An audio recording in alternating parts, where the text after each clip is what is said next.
Hadi sebagai Menteri ATR dan BPN, karena beliau dulu sebagai mantan Panglima menguasai teritori, dan kita juga tahu Pak Hadi kalau ke lapangan juga bekerjanya sangat detail. Oleh sebab itu tadi malam saya sampaikan urusan yang berkaitan dengan sengketa tanah, sengketa lahan harus sebanyak-banyaknya bisa diselesaikan.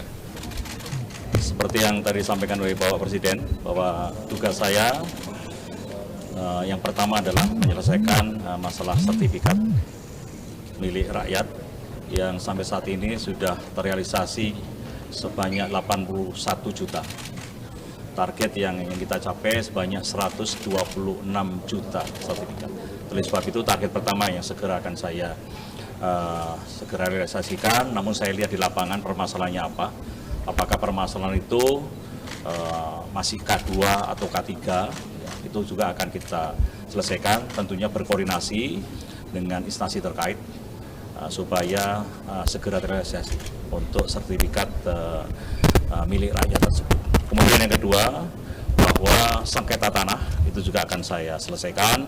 Sengketa tanah itu kemungkinan juga overlapping antara milik institusi atau dengan milik satuan lain dengan milik rakyat. Ini yang akan kita selesaikan. Dan yang ketiga adalah terkait dengan tanah di IKN yang seperti disampaikan tadi, itu akan kita segera selesaikan. Insya Allah dengan sinergi nantinya saya akan bekerja sama dengan instansi terkait dalam hal ini adalah mensukseskan 3 masalah tersebut. Insya Allah dalam waktu dekat kita akan sampaikan dari target berapa hari itu sudah bisa terrealisasi.